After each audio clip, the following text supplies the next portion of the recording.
Okay, now we will talk about the solubility. So actually the term solubility, it refers to how much amount of solute particles are dissolvable in a particular solvent. That is called solubility.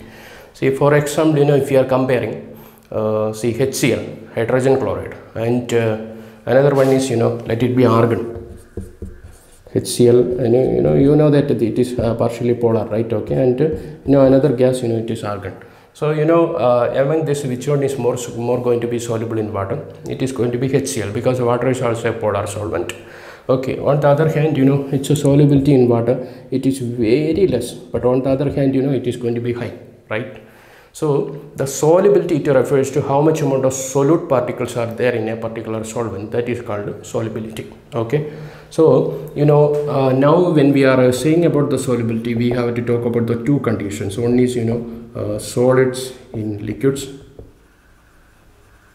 and gases in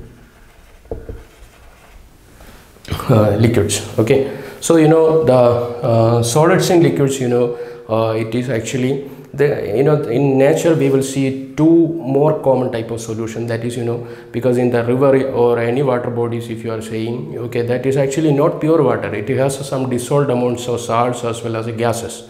Okay, as well as if you see our common condition in the home also, the pickle, where we are keeping, it is in the salt water, right? Okay, salt water, it is nothing other than we are keeping sodium chloride in the water.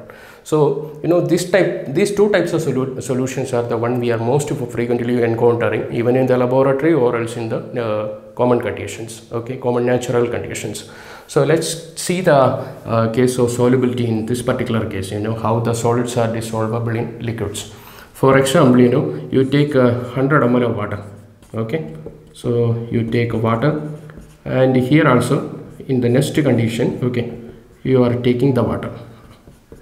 So here you dissolved sodium chloride, okay, and here you dissolved some type of organic compound, let it be anthracene. Okay, or else if you are going to, instead of anthracene, okay, let it be, okay, C100 H 202. Okay, this is, let it be an alkane. Okay, so that actually, do you know which one is going to be more soluble in water? That is nothing other than sodium chloride. It is going to be soluble in water. On the other hand, this particular alkane, okay, it is going to be having 100 carbon and 202 hydrogen atoms, right? Okay, so this particular compound, it is not going to be soluble. Or else, if I added again anthracene, do you think that anthracene, it is a benzene derivative? Okay, it is also not going to be soluble in water. Or else, if I add some another organic compound,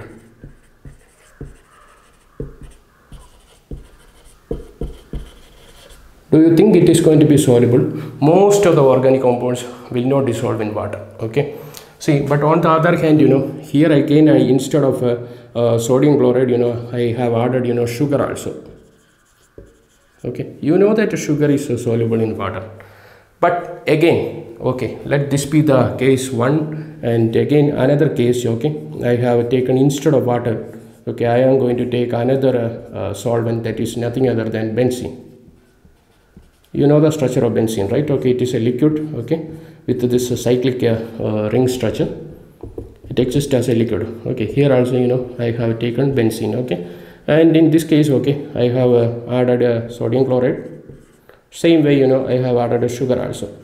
But on the other hand, here again I have added the same solid, okay, C100 H 202, and another one is it is anthracene. Do you know what will happen? See, here actually this sodium chloride also, so this sugar also, it won't dissolve in water. It won't dissolve in benzene. On the other hand, this organic compound as well as benzene, it is going to be soluble in these two organic compounds, it is going to be soluble in benzene. So certain solids are soluble in certain solvents, certain solids are soluble in certain solvents. So what determines the solubility? See, we might be knowing, there is one proverb, right? Okay, so birds with the same feather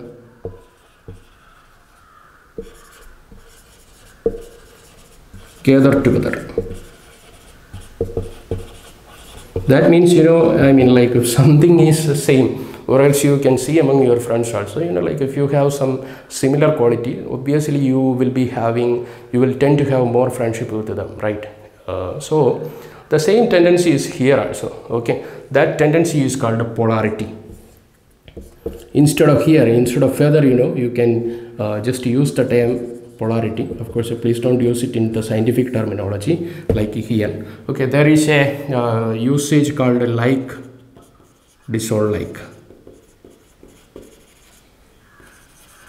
Okay, see what is actually determining the solubilities. Okay, see, you know that sodium chloride, right? Okay, sodium chloride, it is a ionic compound. Okay, all the ionic compounds, it is a polar in nature. For example, you know, sodium chloride, okay, you can see it is having, okay, I'm sorry, okay, it is NaCl. Okay, so it is having positive and negative cation as well as anion, right? Okay, what about water? Water also, it is having polarity. Water, it is having bent structure with negative polarity over oxygen and positive polarity over water. So, you know, obviously there will be this sodium chloride, it can form an interaction with the water. Okay, so both will dissolve. But on the other hand, you know, if you are adding this organic compound, okay, so it do not have any polarity. There is no charge, I mean, like unbalanced or something. So, you know, this molecule is non-polar. So, you know, it won't be soluble. Okay, so, you know, polar solutes, it is going to be soluble in polar solvents. Okay, so instead of water, if you are using NH3, also sodium chloride will be soluble. Or else, you know, if you are using some other polar solvents, okay, instead of NH3, water, you know, like again, it is going to be, the salt will be soluble with alcohol also, because, you know, it is having little bit of polarity. Okay, so polar solvents, it is going to be soluble with the polar solutes, it is going to be soluble with the polar solvents, and in non-polar solutes, it is going to be soluble with the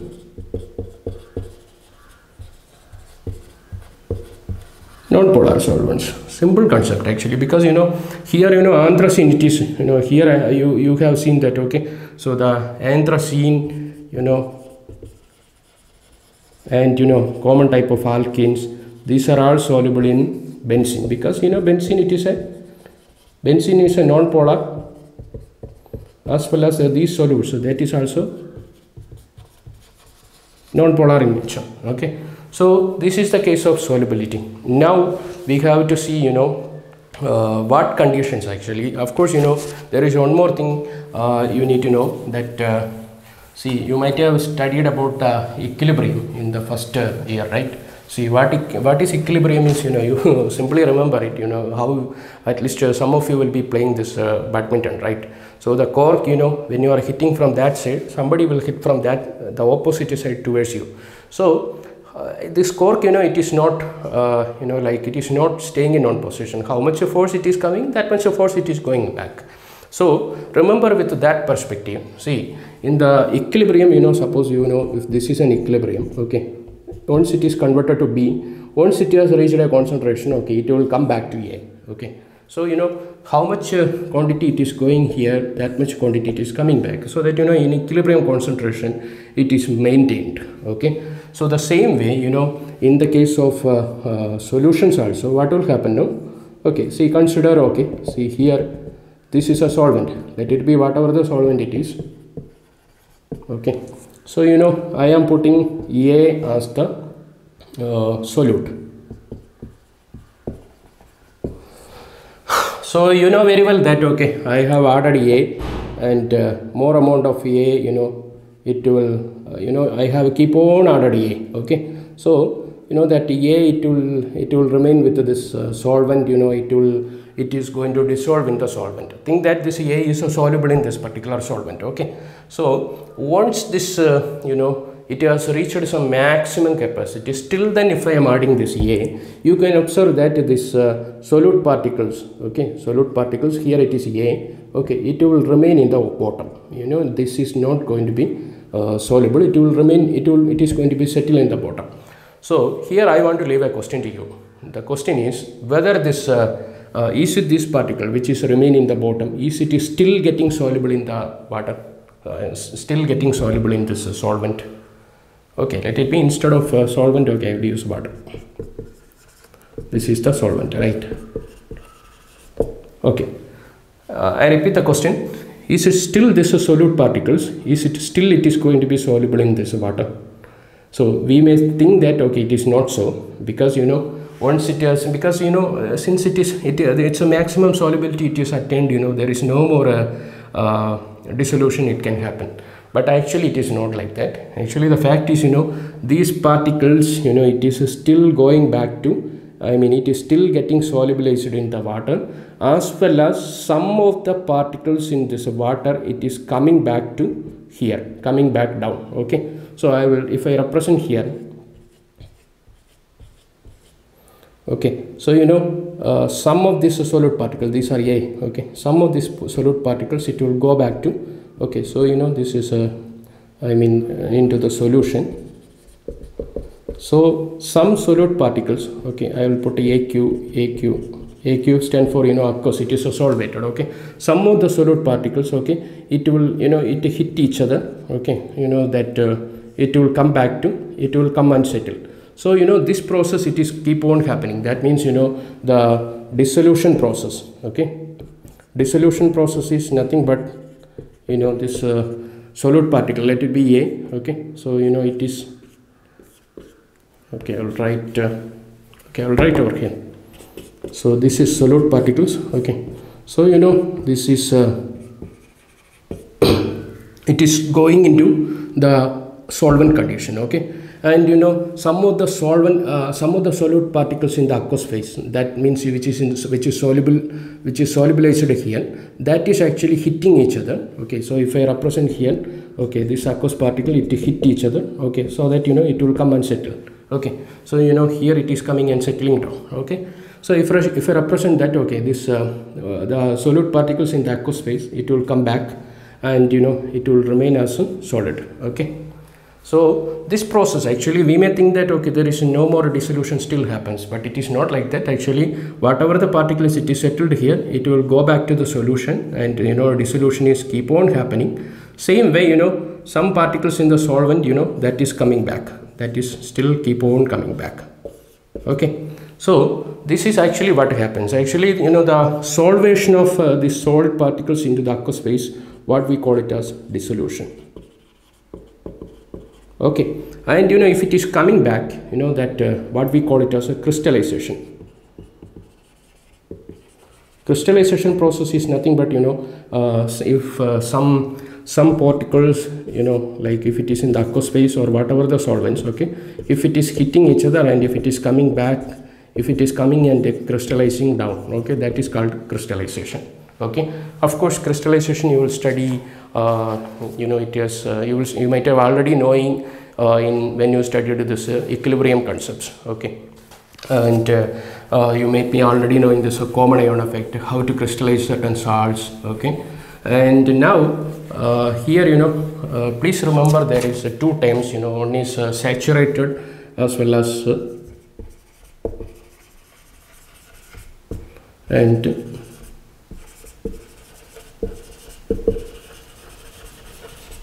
saturated. What is saturation? You know, at least some of you might be saying, okay, I have studied a lot, so I am completely saturated. I am saturated, I cannot study anymore.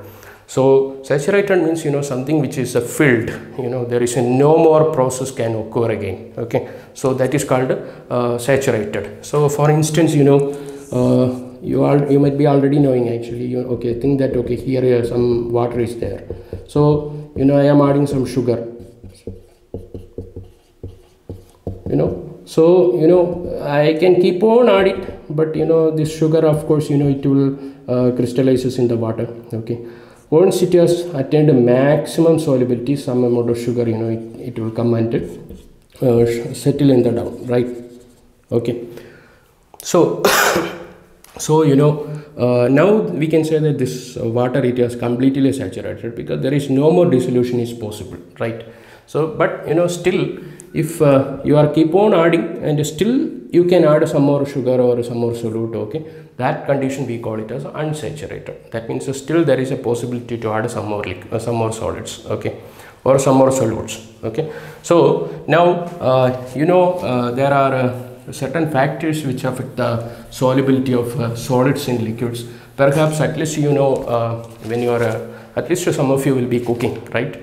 When you are making a tea, okay, and when you are if it is in the hot condition, you might be seeing there will be no tea powder, right? Okay, actually that tea powder you cannot see in the bottom, but if you keep it for cooling, if you see it, okay, the tea powder, it will be coming and settling down, okay. So there in that example you can say that, okay, there is some role of temperature with the solubility of solids in liquids, okay. So let's take the example. See, consider you have taken, let it be water itself again, okay. So you have taken water, you kept on adding some, you were keep on adding some sugar. You know that sugar, it is soluble in water, okay. So after you still added, okay, and you found that some sugar, it has come and settled down, okay. Now this signifies that if you add more, there is no way you can solubilize it, okay. Now you thought of heating it. Do you know what will happen when you are heating? Okay, these molecules, okay, these sugar molecules also, it acquires enough energy to getting into the water, okay. It will go back and it will get solubilizes in water, okay. That means if you are heating, solubility of sugar in water, it will increases, okay. So this is not only in the case of sugar, in the case of sodium chloride also, in the case of many solids, this is the case, okay. So the solubility in most of the cases, it is going to be proportional to temperature. Because what is temperature? It is nothing other than what is heat actually, or else you can say that it is proportional to heat, okay. Heat is nothing but energy, that particular solvent, it will get enough energy to solubilize these particular solids, okay. But please do remember that this is not the case with every solids, okay. If you are adding instead of sugar, you are adding calcium sulfate, do you know what will happen? The solubility will not increase upon heating, it will decreases. Think that here actually some amount of water it is there, and you added a calcium sulfate, okay. If you are heating now, okay, you saw that, okay, it is completely solubilized, okay, there is nothing is down, okay, like it has attained saturation, it has attained a maximum capacity. Now there is in the down, there is no more calcium sulfate, okay. So that means nothing has settled down, right? And you thought that, okay, you are too smart, you started heating it, okay. What will happen now? The calcium sulfate, which is already solubilized here, okay, that also will come and settle down, calcium sulfate, it will come and settle down in the bottom. What that signifies? That means when you are heating, its solubility in water, it is getting decreased, okay. So please don't confuse that for all the solids, okay, solubility you can increase upon heating. No, solubility with certain solids or most of the solids, it can increase upon heating, but for certain liquids, for certain solids, okay, it is the opposite. So you can actually, you please remember in this way, actually for certain solids, okay, the solubility, the enthalpy of solution. Enthalpy of solution is or else enthalpy of dissolution, okay. So if you are adding some solute, some amount of heat it will be releasing out. Sometimes some heat it is absorbing. See, for example, at least if you go to the laboratory, next time onwards you please listen actually, or else even in the home you can just comprehend that. If you dissolve some glucose into water, if you touch the surface of that glass, okay, you can observe that the glass is getting cold, okay, the surface of glass, it will be getting cold. On the other hand, if you are adding calcium sulfate into water, okay, if you touch the surface of that test tube, okay, it will be it will be hot, okay. That means heat is releasing out of this beaker. On the other hand, if it is water, if you are adding again, you know, ammonium chloride, okay, if you are adding ammonium chloride, you can see that, you know, the surface it is cold. That means, you know, heat is entering into the solution. Okay, that means, you know, heat, that is why even from the surface of this glass also, you know, that dissolution process, it is absorbing heat. So here, you know, in this case, you know, the enthalpy of solution, that is going to be negative. That means, you know, it is exothermic. Here in this case, you know, delta H, it is going to be positive. That means, you know, it is endothermic, it is absorbing heat. Okay, so now, you know, actually, you know, you can see that this is like some people who are eating. Okay, so if you are still give food, you know, it will still eat. Okay, so you know, what will happen now? Actually, here for absorbing heat, you know, it need more heat for dissolution, right? So if you are supplying heat externally, you know, if you are heating, that means you are helping this condition to solubilize more, because, you know, it requires heat, you are additionally supplying heat, right? On the other hand, you know, here actually it doesn't require heat for dissolution. It want some way, in some way, you know, it want to release out the heat, it want to throw out the heat. Still, if you are giving heat, what will happen? Obviously, it has to throw out that heat also, right? Okay, so, you know, for this dissolution process, it has to release the heat. So that means, you know, if you are still giving heat, means, you know, it's a dissolution, it will decreases. Okay, the calcium sulfate which is already present in the solution also, it will come and settle down. Okay, this only will happen. So this role of solubility of this solids, it is you know, it depends on that solids. Okay, for certain solids, for most of the solids, okay, it increases, but for certain solids, okay, it decreases. And what is the role of pressure?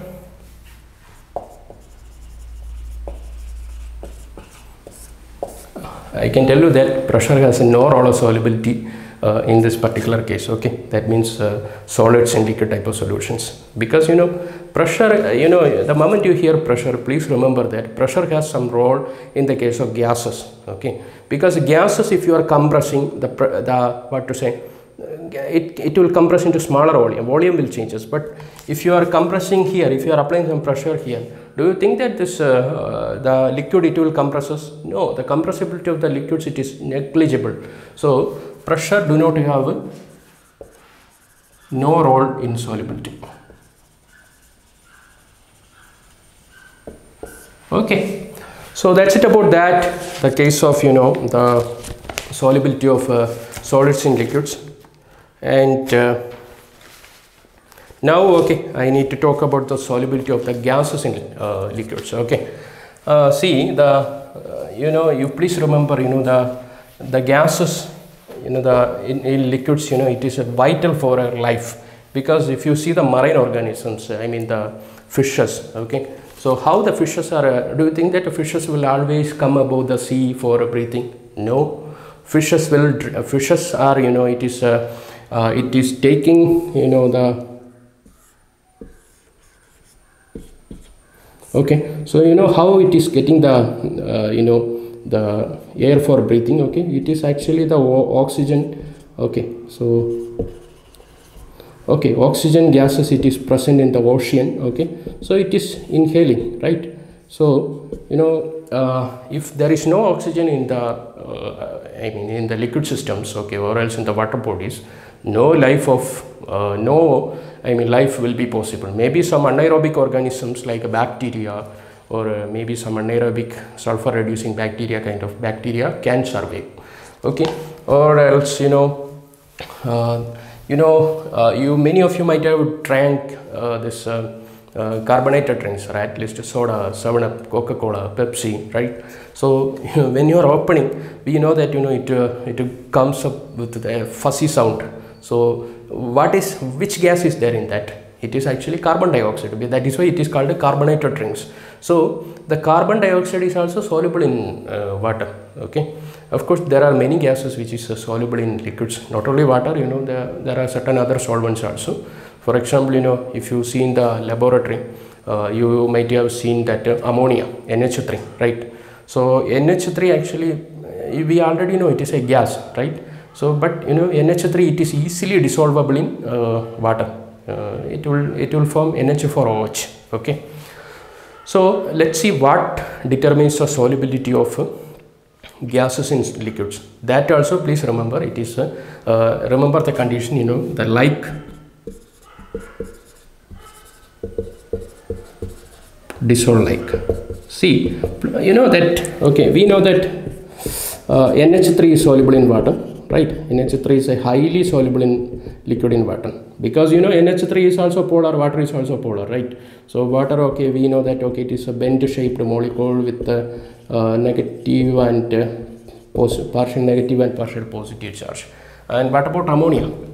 Ammonia also, it is having a lone pair with hydrogen, you know, with the hydrogen. Okay, of course it is having partial negative, partial positive charges.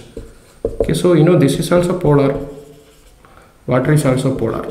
And you know, again, you know that HCl is soluble in water, because you know HCl, it is also having partial negative and positive you know, polarity. Of course, you know, it is having partial negative and positive charge, so HCl is also going to be soluble in water. Okay, the same condition goes on for gases in liquids as well. Okay, now we will see what other condition you know, it is determining the solubility of gases in liquids. Okay, one predominant condition is, okay, it is pressure. See, for instance, okay, see here,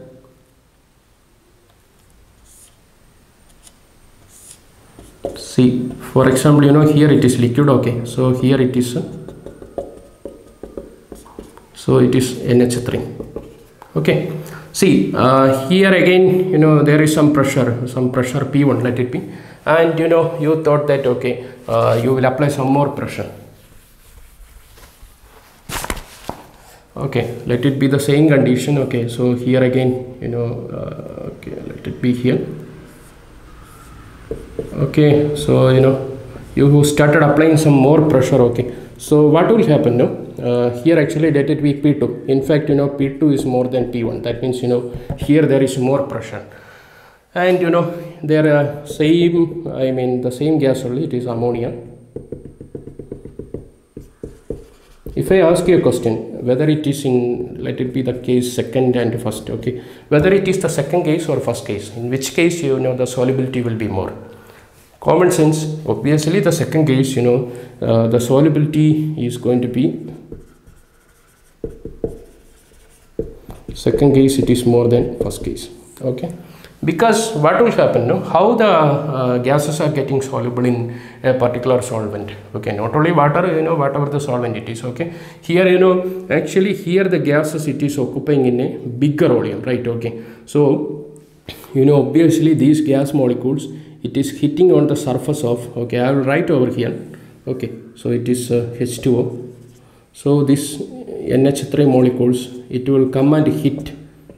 Okay, so it will come and hit, and you know, there will be the gases, it is getting more soluble, right? It is getting soluble on the, you know, if for condition here actually, okay, so you know, if I represent like this, okay, this is actually the top. Okay, this is the top, again here it is the top. Okay, so you know, here actually, you know, the, since the volume it is higher, sorry, volume it is smaller.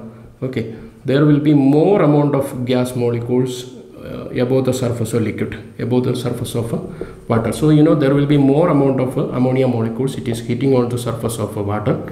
Okay, it will come back, it will come into the it will get soluble into the water. Okay, and remember one thing, actually here also there is an equilibrium. Okay, equilibrium in the sense, okay, so of course, you know, NH3 is coming here, and the NH3 from the water, it is releasing out. Okay, so it is coming and it is releasing. That means, you know, dissolution as well as, you know, the release of the gases. Okay, it is actually an equilibrium process. So here also, you know, here actually, since the gas molecules, it is confined in a very smaller volume, there is a probability that more and more gases, it will hit on the surface of this liquids. Okay, it will keep on hitting, there will be more solubility also. Okay, but you know, on the other hand, you know, here actually there is a less amount of gas molecules are there. So you know, very less amount only will hit. Obviously the solubility here, solubility in first case is lesser than solubility in second case. So now we can quantitatively say that pressure is directly proportional to solubility of a gas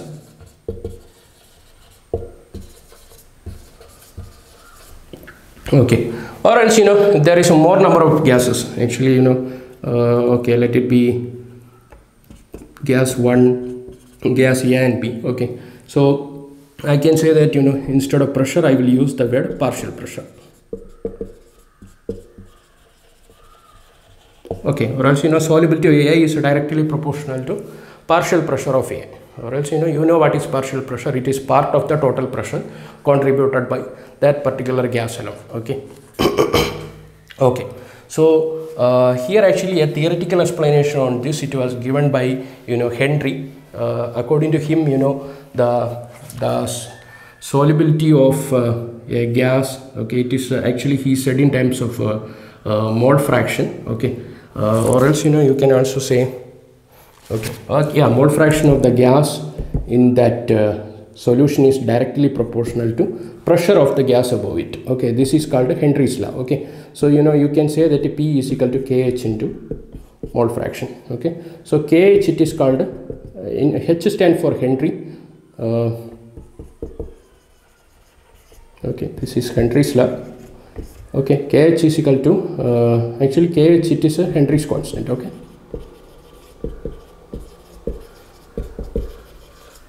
okay. So actually Henry's contemporary, you know, John Dalton, he also said the same thing. Okay, he said that, you know, how much pressure is above the surface of that solvent, okay, that much solubility of gas will be there in the solvent. Simple. Okay, so that is why I illustrated before this, you know. And, you know, if I graphically represent that, you know, okay, the you know, if it is okay, the solubility of HCl in cyclohexane. Okay, this is cyclohexane. Okay, you know, the partial pressure of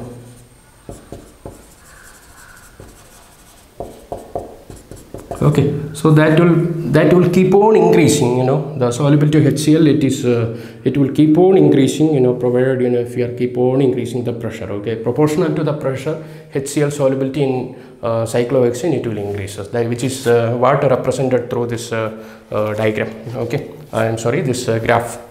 And now there is a you know, significance with the Kh. This is a Henry's constant, right? Okay, so, you know, I will write the Kh value of two gases. One is argon and the next one is carbon dioxide. Okay, at 298 Kelvin. That means, you know, our normal, I mean, like I mean our room temperature. Okay, so Kh for argon, and you yourself can tell what will be the relation.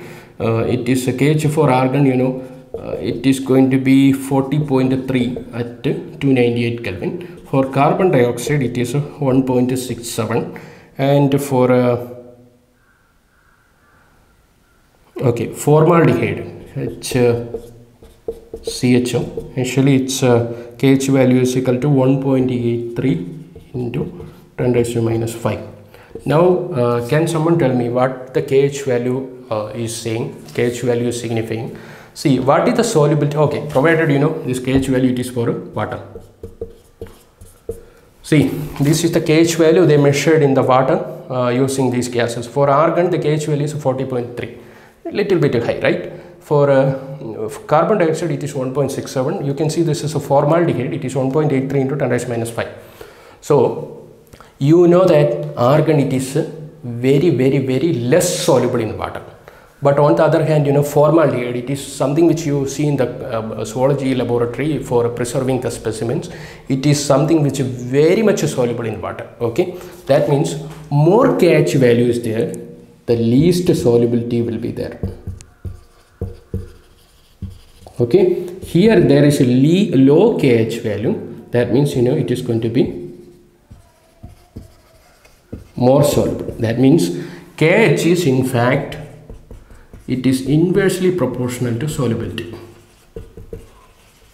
Okay, and depends on the temperature also, KH value will varies. If KH is increasing, that shows that solubility is decreasing. Okay, so this is the case of this is the significance of KH. And please, now we will do one question. Okay, so think in this way. Suppose a condition, 1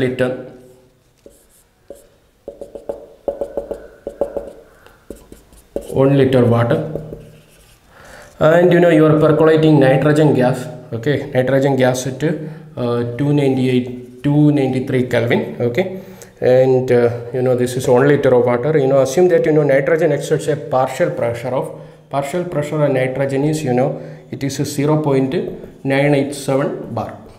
Okay, and Henry's constant for nitrogen in water is actually 76.48 kilobar. Okay, the question is, the question they are asking is actually how many millimoles of nitrogen. Okay, the millimoles of nitrogen will be there in this example. That is the question. I repeat the question. Some amount of nitrogen gas, they are percolating in the 1 liter of water. The partial pressure of nitrogen here is it is 0.987 bar, and the KH value of nitrogen, it is 76.48 kilobar. The question is how many millimoles of nitrogen is dissolved in the water. This is the question. Okay, let's see. Actually, partial pressure of nitrogen, it is equal to KH into mole fraction of nitrogen. Okay, so now we will calculate the mole fraction of nitrogen. It is going to be actually 0.987. that is actually, or else I will write it directly. It is actually partial pressure of nitrogen. I am sorry,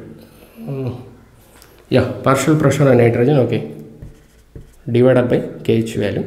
So it is going to be 0.987 divided by 76.48 into 1000, right? Because it is a kilobar now, right? So the mole fraction of nitrogen, you will get around, okay, I will write here mole fraction of nitrogen. You will get around 1.29 into 10 raised to minus 5. Okay, so this is the mole fraction. Now actually they said that 1 liter of water, right? So how many moles of 1 liter of, actually, okay, we will write the mole fraction of nitrogen. It is actually number of moles of nitrogen divided by number of moles of nitrogen plus number of moles of water. This is actually 1.29 into 10 raised to minus 5, right? Okay, so in 1 liter how many number of moles are there? Actually you can say 1 liter, it is weight divided by molecular weight, that is number of moles, right? Okay, so for 1 liter, it is 1000 gram. 1000 divided by 18 is the molecular weight of water, so it is going to be 55.5. So now the task is easy. Okay, instead of number of moles of nitrogen divided by number of moles of nitrogen plus 55.5 is equal to 1.29 into 10 raised to minus 5. So if you solve for this number of moles of nitrogen, it is going to be you will get it around